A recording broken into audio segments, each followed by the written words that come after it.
Artificial intelligence is expanding almost exponentially, leading some experts to call on lawmakers to regulate AI sooner than later. New research from Stanford University shows no current language models like the popular ChatGPT and Google's Bard meet the standard of Europe's AI Act, which is the first legislation trying to govern artificial intelligence. All right, joining us now for more about governing AI, all those regulations, tech expert Shelly Palmer. Good morning, Shelly. Shelly, what did the European Union do, and is that something that the U.S. government can replicate? Well, look, in Europe, they love to regulate. They have GDPR, which is the Privacy Act that everyone uses on the internet, and now they have their version of the AI Act. As Tashanea said, there isn't a large language model yet developed that would meet all of the European standards. And when the tech industry came and told the European regulators, hey, we just can't ever comply with this, they were like, yeah, that's your problem, not ours. So they're at odds. Could the United States enact something as strict? Yes, they could. Chuck Schumer has proposed the SAFE Act, which is an AI act modeled on the European Act. So basically, what the regulators are asking for doesn't sound unreasonable. They're looking for transparency. Where did the model train? What was it trained on? How does it work? That's the hard one. And they want humans to be able to intervene. Now, what's interesting is that these models don't like human intervention because they're not explicitly programmed. They learn. And I know this is a really hard concept, but imagine if you learn something and then someone says, okay, now you know all of this, but you can't do this, you can't do that, you can't do the next thing. You can't put up enough conditionals to deal with all the different things we as humans encounter every day. So what you're trying to do is saying, okay, it learns. So it's learned something the way a child might learn something.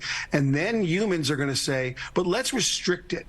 Well, it's Shelly, just not a good model. It's just not a good idea. That actually brings me to my next question. Is this mainly based on fear of what lawmakers missed out on with the internet? Now they're trying to get ahead of this. Is that what this is based on?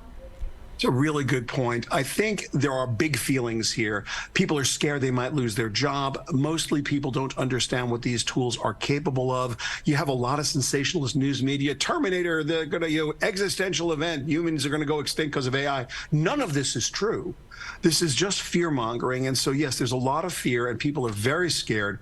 I would suggest that people take the time to learn how to use these models. They are very narrow focused. ChatGPT is a word calculator and a very good one. And if you need to write a lot of words, it can help you write words. That's all it can do. But Shelly, we had the CEO of ChatGPT right there at Capitol Hill telling them, hey, you guys need to regulate this. They had 100 or so experts who signed. Like, what could they and what should they actually be looking at in terms of regulation?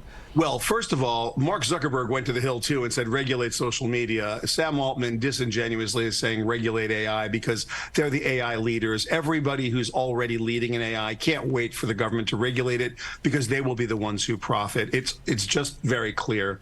I think what the scientists who signed, including myself, by the way, signed the, hey, let's pause and look at this, is that there are many things we don't understand. No one understands about these tools. One is this emergent feature of reason. The large language models, specifically GPT-4 and Claude and Cohere, some of the big and very popular large language models have exhibited this ability to reason, and no one can tell you why. Well, if you can't tell me why this thing can demonstrate a human quality of being able to reason through a problem, I'd like to understand that.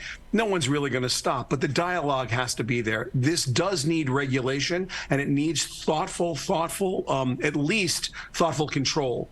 What it doesn't need is a knee-jerk reaction. What it doesn't need is to be over-politicked. This is complicated and needs to be understood. And I beg everyone to do it. We have at shellypalmer.com a thing called courses.shellypalmer.com where you can learn for free, absolutely free online, generative AI for execs. Just take the course. It's 20 sections. It'll take you a few hours, and you can learn what this will do and what it won't do. And it might help allay your fears. And also, it could help you just learn to do your job better. And that's the most important part here. These are productivity tools that can help you. Great point, Shelly. Let's be less scared and more thoughtful. Yeah, great point. Learn the technology first.